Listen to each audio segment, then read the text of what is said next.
Hello, good morning. Welcome to listen to your story and learn a moral program. This is your storyteller Kevin Narendra, SA English at PA School, Velchatla Muslim Mandal Eluru district.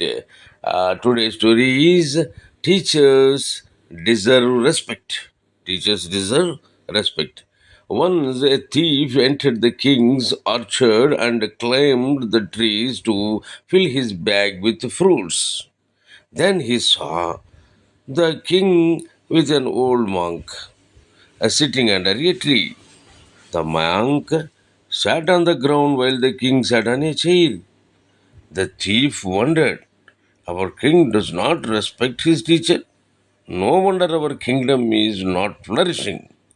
The thief slid down the tree and said, your Majesty, your teacher deserves respect. Proper respect will give you great rewards. The king understood and regretted his actions. He rewarded the thief and apologized to his teacher. The moral is one's teacher is always superior. One's teacher is always superior. Okay, ఈ కథ తెలుగులో కూడా ఒకసారి వినండి.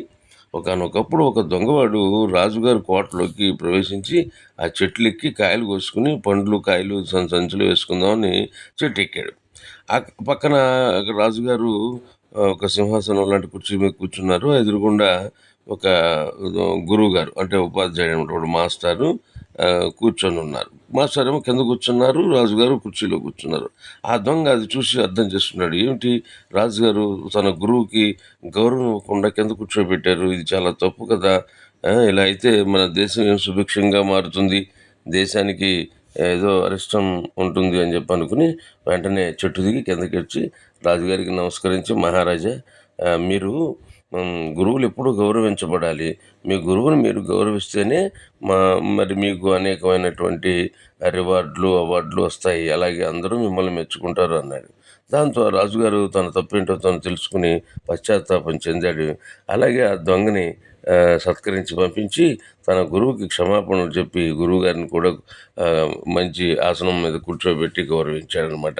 Okay, ఈ కథలో నీతి ఏమిటంటే ఎవరికైనా సరే గురువు ఎప్పుడూ ఉన్నతుడే. ఏ వ్యక్తికైనా సరే ఉన్నత స్థానం ఎవరికి ఇవ్వాలి?